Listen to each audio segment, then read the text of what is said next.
প্রতীক্ষার প্রহর গণে নিঃশব্দ সন্ধ্যা, চোখ রাখি পথে, আসবে তুমি যে ধন্যতা। হাওয়ায় ভেসে আসে তোমার নামের সুর, আশায় বাঁচি তুমি যে স্বপ্নের দূর। ঘুমহীন রাত জাগে তোমার অপেক্ষায়, চাঁদের আলো যেন আজ বিষণ্ণতায়। সময় থেমে থাকে, শুধু মন বলে বারবার তুমি আসবে। এ আশাই সবচেয়ে বিশ্বস্ত ও সত্যিকার। নমস্কার, শুভ সন্ধ্যা।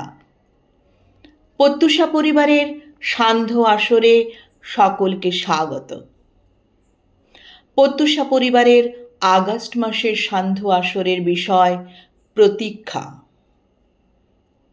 আজ এই বিষয় নিয়ে কলম ধরেছেন শ্রীমতী কৃষ্ণা দাস। প্রতীক্ষা শব্দটির মধ্যে আকুলতা, ব্যাকুলতা জড়িয়ে থাকে।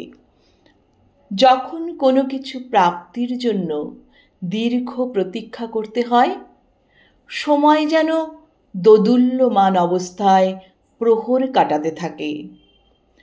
কোনো কিছুর জন্য আশা করে থাকা যেন চাতকের বাড়ি চাওয়ার মতো এক সময়ের অপেক্ষা।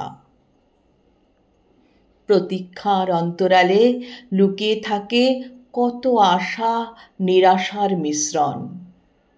তবুও মানুষ প্রতীক্ষা করে কাঙ্ক্ষিত কোনো কিছুর আস্বাদন পেতে।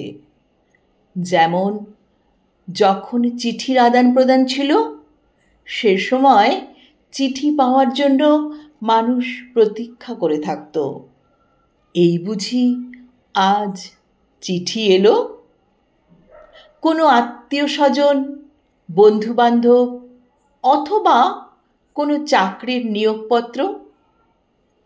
প্রতীক্ষার অন্তে হয়তো কাঙ্ক্ষিত আশা পূরণ হতেও পারে, নাও হতে পারে, কিন্তু প্রতীক্ষার অবশ্যই আলাদা অনুভব আছে।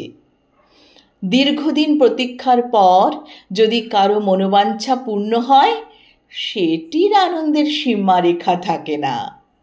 অনেক সময় প্রতীক্ষা করেও যা ভেবেছিল, আশা করেছিল, দেখা গেল তা হলো না। কিন্তু প্রতীক্ষারত সময়গুলো কিভাবে কেটেছিল? কাঙ্ক্ষিত আশা পূরণ হবে কি না হবে, সময় একটি অস্থিরতার মধ্যে দিয়ে অতিবাহিত করতে হয়েছিল, বুকে একরাশ আশা নিয়ে। আশার স্বপ্নের পাহাড় গড়ে উঠেছিল। অবশেষে দীর্ঘ প্রতীক্ষার পর যদি কারো মনস্কামনা পূর্ণ হয়, সে প্রতীক্ষা সত্যি সত্যি বড় মধুর। মানুষ আশা নিয়ে সামনের দিকে এগিয়ে চলে, তার জন্য প্রতীক্ষা করতে হয়। প্রতীক্ষার পর সময়ের আহ্বানে একদিন হয়তো আশার আলো দীপ জ্বেলে দিয়ে যায় প্রতীক্ষার অবগাহনে। শুভেচ্ছান্তে কৃষ্ণা দাস, শিলিগুড়ি। উপস্থাপনায় আমি কাকলি পাল, বানারহাট, জলপাইগুড়ি। নমস্কার।